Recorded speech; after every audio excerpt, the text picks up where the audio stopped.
Emma parked her car in the driveway of her new home, exhaustion settling into her bones. The house was old but sturdy, a fixer-upper she had bought at a bargain price. It was supposed to be a fresh start. As she stepped inside, silence wrapped around her like a thick blanket. The air was slightly stale, carrying the scent of dust and something faintly metallic. She dropped her bags on the wooden floor and sighed. Then, just as she was about to head upstairs, she heard it. A baby crying. Faint, distant, yet unmistakable. Her breath hitched. There were no babies in the house. She was alone. Emma shook her head, forcing a laugh. Must be a neighbor's kid, she muttered, trying to brush away the unease crawling up her spine. But as the night wore on, the crying persisted. Sometimes soft, sometimes desperate. It echoed through the walls, always seeming just out of reach. She checked every room, every closet, even the attic. Nothing.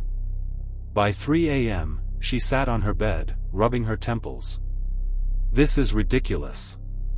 I'm just tired. It's an old house. Old houses make noises, right? Over the next few days, the crying continued. It never had a clear source. Sometimes it seemed to come from the hallway, other times from behind the walls. Emma started noticing other strange things. The rocking chair in the nursery, she had never touched it, would be slightly turned in the morning. The baby mobile above the empty crib sometimes swayed, even when the windows were shut. At night, shadows stretched unnaturally across the floor, shifting when she wasn't looking. She tried to ignore it. She blasted music, drowned herself in work. But every night, the crying grew louder. More insistent. More desperate. When she finally mentioned it to her neighbor, Mrs. Thompson, the elderly woman's face paled. "You hear it?" she whispered. Emma frowned. "You don't?" Mrs. Thompson shook her head. "No one's lived in that house for years. Not since the Harpers." Emma leaned in. "What happened?" Mrs. Thompson hesitated. "There was a baby. The mother, she swore she heard him crying every night. She searched everywhere. Tore up the floors, the walls. Said she could hear him, but she could never find him." Emma's heart pounded. "And then?" Mrs. Thompson's eyes darkened. "She went mad. Claimed the baby was trapped. One night, she tore open the nursery wall with her bare hands, and then she just disappeared. No one ever found her." A shiver crawled up Emma's spine. That night, she couldn't sleep. The crying was louder. It was right outside her door. She lay frozen, every muscle locked in terror. The air was thick, damp, carrying a sickly sweet scent. The sound of breathing, soft, rhythmic, filled the room. But she was alone. Her fingers dug into the sheets. The crying baby was in the walls. She couldn't take it anymore. She grabbed a flashlight and ran to the nursery.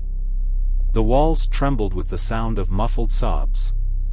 Her breaths came in short, panicked gasps. She pressed her ear to the wall. The crying was louder here. Hands trembling, she grabbed a hammer and slammed it into the drywall. Plaster crumbled. Dust choked the air. Again. And again. Until something fell out. A small, decayed bundle of cloth. A baby blanket. Emma gagged.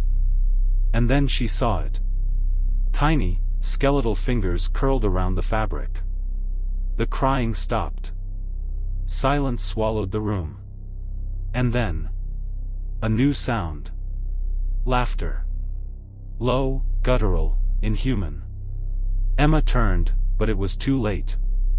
The nursery door slammed shut. The last thing she saw was the baby mobile spinning wildly, a shadow stretching from the corner, reaching for her. And then, darkness. The next morning, the house was empty again.